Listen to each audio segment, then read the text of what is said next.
പ്രിയങ്കുകലികാശ്യാമം രൂപേണ പ്രതിമം ബുധം സൗമ്യം സൗമ്യഗുണോപേതം തം ബുധം പ്രണമാമ്യഹം. ഞാൻ ബുധനെ പ്രണമിക്കുന്നു. ബുധൻ ആരാകുന്നു? ജ്യോതിഷത്തിൽ സൗമ്യനാകുന്നു. സോമസ്യ അപത്യം പുമാൻ സൗമ്യ, ചന്ദ്രപുത്രനാകുന്നു. സൗമ്യഗുണോപേതം, എല്ലാ ഗുണങ്ങളുടെയും ആകരമാകുന്നു ബുധൻ. അങ്ങനെയുള്ള ആ ബുധനെ, ബോധനനെ, സൗമ്യനെ ഞാൻ പ്രണമിക്കുന്നു. പ്രിയമുള്ള ഡോക്ടർ മാരാജി പ്രേക്ഷകരെ, നാം ഇവിടെ ചർച്ച ചെയ്യുന്നത് നവഗ്രഹങ്ങളിൽ ബുദ്ധികാരകനായ, ബുദ്ധിയുടെ പൂർണ്ണതയെ ഒരു വ്യക്തിയെ എത്തിക്കുന്ന ആ ബുധൻ്റെ രാശിചാരമാണ്.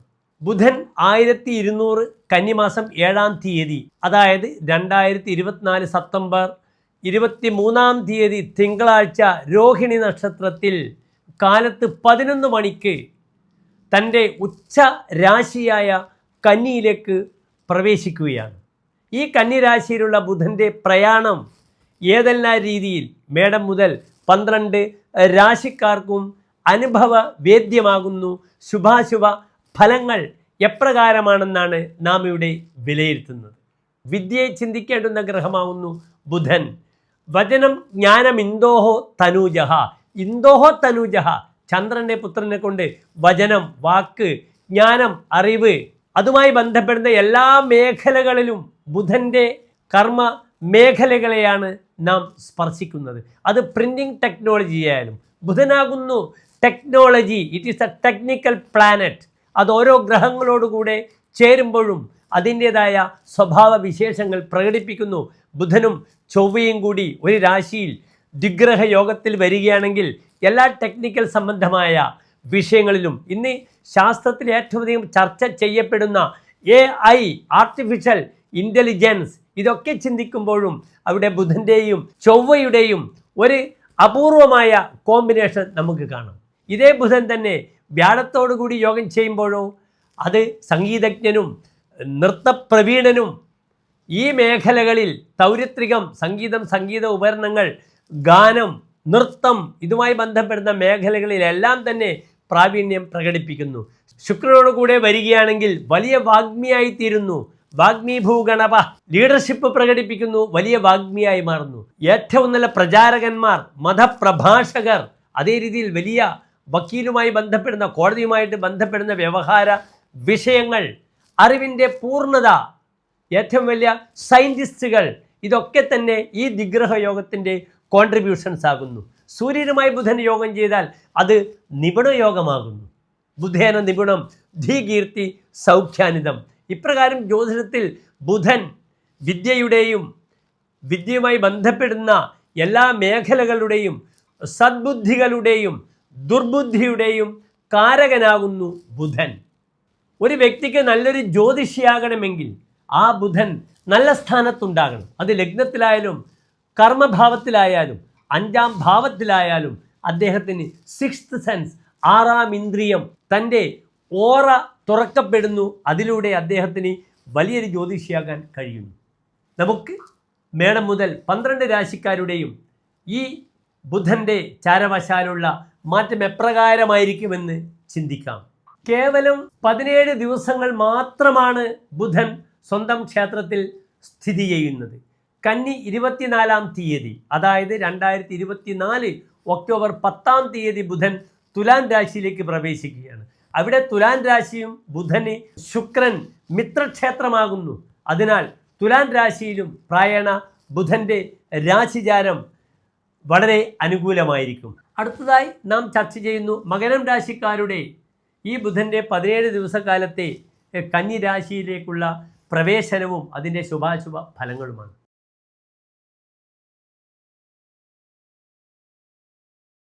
ഉത്രാടം നക്ഷത്രത്തിൻ്റെ അവസാനത്തെ 45 നാഴിക, തിരുവോണം അവിട്ട നക്ഷത്രത്തിൻ്റെ ആദ്യത്തെ 30 നാഴിക വരുന്ന നക്ഷത്ര സമൂഹമാകുന്നു മകരം രാശി.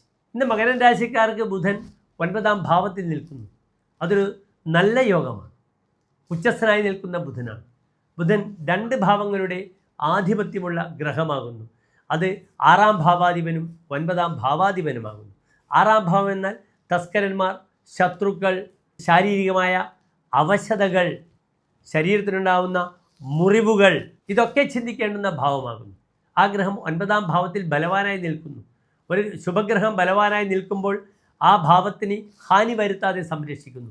പാപഗ്രഹമാണെങ്കിൽ 6-ാം ഭാവാധിപനായി 9-ൽ നിൽക്കുകയാണെങ്കിൽ അത് വളരെയധികം ദോഷത്തിൻ്റെ കാഠിന്യത്തെ ഉണ്ടാക്കും. ഈ സമയത്ത് മകരം രാശിക്കാർക്ക് തങ്ങളുടെ ധർമ്മദൈവ സങ്കേതങ്ങളിൽ പോയി അവിടെ പ്രാർത്ഥിക്കുവാനും ധാർമ്മികമായ തൻ്റെ മതപരമായ ധർമ്മദൈവപരമായ പ്രവർത്തനങ്ങളിൽ വ്യാപരിക്കുവാനുള്ള അസുലഭമായ ഒരു സമയത്തെ കൈവരുത്തുന്നതാണ്. തീർത്ഥാടനം നടത്തുവാനുള്ള വലിയൊരു അവസരം കൈവരും.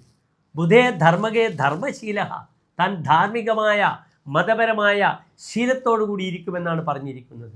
അതിധീമാൻ, തനിക്ക് വളരെയധികം ബുദ്ധി പ്രദാനം ചെയ്യുന്നു. പഠിക്കുവാനും പഠിപ്പിക്കുവാനും താൻ പഠിച്ച വിവരങ്ങൾ ഡെലിവർ ചെയ്യുവാനും അത് ജനങ്ങളിൽ എത്തിക്കുവാനും അത് പ്രചാരകനായാലും പ്രഭാഷകനായാലും അധ്യാപകനായാലും ഈ ബുധൻ വളരെയധികം സഹായിക്കുന്നതാണ്. ഭവേ ദീക്ഷിത, താൻ ദീക്ഷയെടുത്ത് സ്വർഗംഗയിൽ പോയി കുളിക്കുമെന്നാണ് പറയുന്നത്.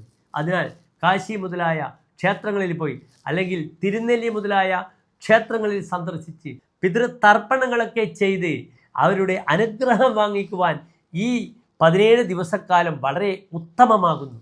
കുലോദ്യോതക ഭാനുവത് ഭൂമിപാലാൻ, തൻ്റെ കുലത്തിന് താൻ പേരുണ്ടാക്കുന്നു. തൻ്റെ വംശത്തിൻ്റെ അഭിവൃദ്ധിക്ക് ഉതകുന്ന രീതിയിലുള്ള പ്രശസ്തി ഉണ്ടാക്കുന്നു.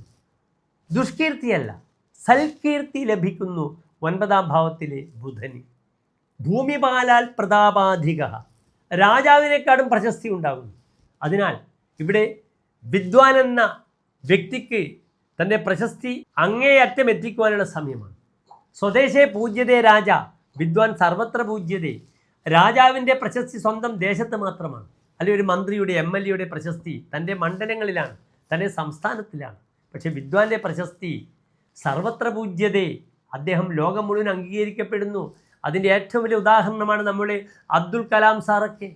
അനിഴം നക്ഷത്ര ജാതനായ അദ്ദേഹം ഒരു സാധാരണ രാമേശ്വരത്ത് കുടുംബത്തിൽ ജനിച്ച് 7-ാം ക്ലാസ് മുതൽ ഒരു തോണിയിൽ നിന്നും ഒരു കരയിൽ നിന്നും മറ്റൊരു കരയിലേക്ക് ആളുകളെ കൊണ്ടുപോകുന്ന തൻ്റെ പിതാവിനെ സഹായിച്ച് മണ്ണെണ്ണ വിളക്കിൻ്റെ പ്രകാശത്തിൽ പഠിച്ച വ്യക്തിയാണ് അദ്ദേഹം.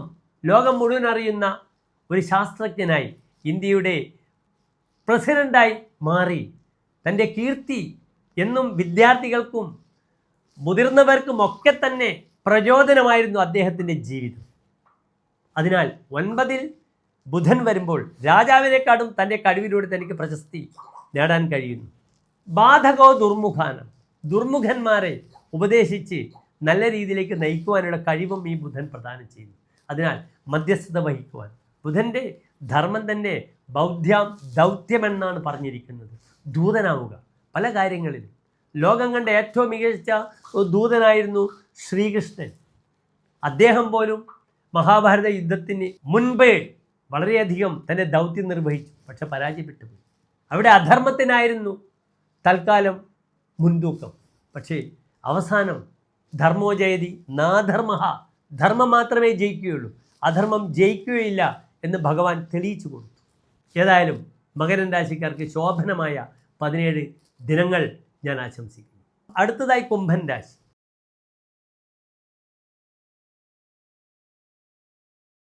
അവിടെ നക്ഷത്രത്തിൻ്റെ അവസാനത്തെ 30 നാഴിക, ചതയം പുരുരുട്ടാതി നക്ഷത്രത്തിൻ്റെ ആദ്യത്തെ 45 നാഴിക വരുന്ന കുംഭം രാശിക്കാർക്ക് ബുധൻ ഇന്ന് അഷ്ടമത്തിൽ നിൽക്കുന്നു. അഷ്ടമം ജ്യോതിഷത്തിൽ ഏറ്റവും മോശപ്പെട്ട ഭാവമാകുന്നു. ഷഷ്ടം ദ്വാദശം അഷ്ടമം ജ മുനിയോ ഭാവാൻ അനിഷ്ഠാൻ വിദുഹു. 6, 8, 12 ഭാവങ്ങൾ ജ്യോതിഷത്തിൽ ഏറ്റവും മോശമാണ്. തത്ര അതികഷ്ട അഷ്ടമ, അതിൽ ഏറ്റവും ദോഷമായ ഭാവമാകുന്നു 8-ാം ഭാവം. 8-ാം ഭാവത്തിൽ ഏത് ഗ്രഹങ്ങളും ദോഷമാണ്, പക്ഷേ 8-ാം ഭാവത്തിൽ ബുധൻ നിന്നാൽ വളരെ നല്ലതാണ്. അതാണ് അതിൻ്റെ പ്രത്യേകത. ബുധൻ 3-ൽ നിന്നാൽ പ്രബലനാണ്. 8-ാം ഭാവത്തിൽ വന്നാലോ വിശ്രുത ഗുണാഹ, തനിക്ക് ധാരാളം ഗുണങ്ങളാൽ തനിക്ക് അംഗീകാരം ലഭിക്കുമെന്നാണ് 8-ലെ ബുധനെ പറ്റി പറഞ്ഞിരിക്കുന്നത്. ശതഞ്ജീവിനോ രന്ധ്രകേ രാജപുത്രേ ഭവന്തീഹ ദേശാന്തരേ വിശ്രുതാഹ. 8-ൽ ബുധൻ വരുമ്പോൾ അന്യദേശത്ത് പേരും പ്രശസ്തനുമാകും. തനിക്ക് 100 ആയുസ്സാണ്. നിധാനം നിർവാദ് വിക്രയാത്വാ ലഭന്തേ, തൻ്റെ ഉത്സാഹത്തിലൂടെ തനിക്ക് രാജാവിൻ്റെ ഇരിപ്പിടത്തിൽ അവസരം ലഭിക്കുന്നു, അദ്ദേഹം തന്നെ ബഹുമാനിക്കുന്നു. യുവത്യുത്സവം, യുവതികളുമായി ഉത്സവം നടത്താൻ സഹായിക്കുന്നു.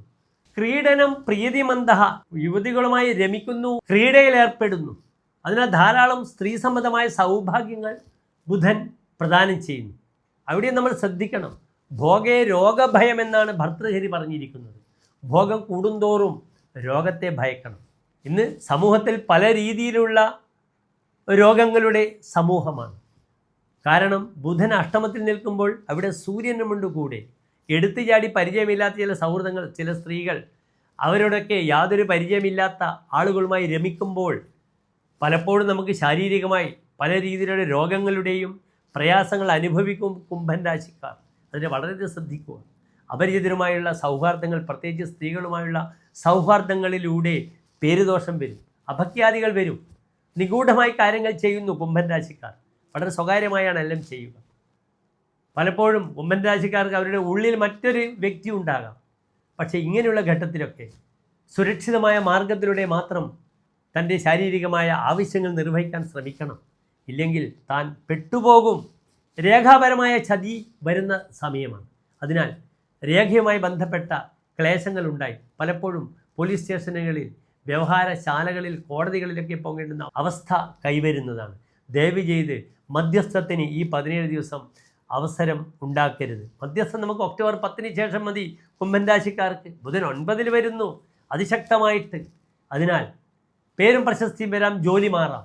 പക്ഷേ രാജകോപം, തൻ്റെ ബോസുമായി ബന്ധപ്പെട്ട അഭിപ്രായ വ്യത്യാസങ്ങൾ ഇല്ലാതെ നോക്കണം. പോലീസ് സ്റ്റേഷനുകൾ കയറിയിറങ്ങുന്ന അവസരം നമ്മളെക്കൊണ്ട് ഒരിക്കലും ഉണ്ടാകാൻ പാടില്ല. ദൗർബല്യം പ്രകടിപ്പിക്കും. കാരണം ബുധൻ കുമാരനാണ്. ചപലത പ്രകടിപ്പിച്ച് പലപ്പോഴും പ്രയാസങ്ങളില്ലാതെ നോക്കേണ്ടതാണ്. പോക്സോ പോലത്തെ കേസുകളിലൊക്കെ അറിയാതെ പെട്ടുപോകും കുംഭൻ രാശിക്കാർ. ഈ 17 ദിവസക്കാരൻ വളരെയധികം ശ്രദ്ധിക്കുക. ഇനി നാം ചർച്ച ചെയ്യുന്നത് അവസാനത്തെ മീനൻ രാശിക്കാരെ പറ്റിയാണ്.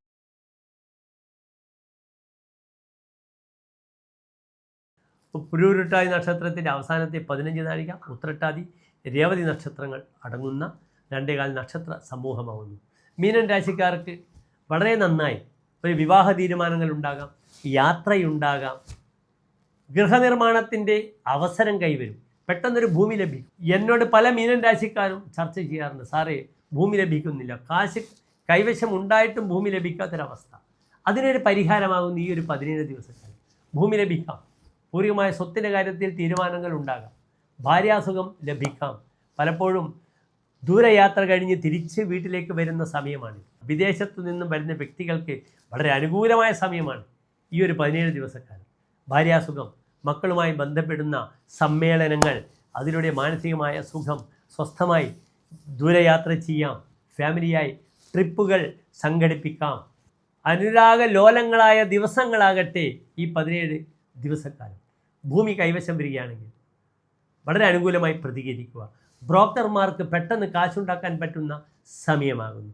അതിനാൽ ബ്രോക്കേഴ്സ്, അതേ രീതിയിൽ ഷെയർ മാർക്കറ്റുമായി ബന്ധപ്പെടുന്ന വ്യക്തികൾക്ക് പെട്ടെന്ന് അനുകൂലമായ സമയങ്ങൾ. ലോട്ടറി, പെട്ടെന്ന് ചില സൗഭാഗ്യങ്ങൾ വരിക. ഇതിനൊക്കെ മീനൻ രാശിക്കാർക്ക് ഈ ഒരു 17 ദിവസം വളരെ അനുകൂലമാണ്. എല്ലാ മീനൻ രാശിക്കാർക്കും ശോഭനമായ 17 ദിവസക്കാലത്തെ ആശംസിക്കുന്നു. നന്ദി, നമസ്കാരം.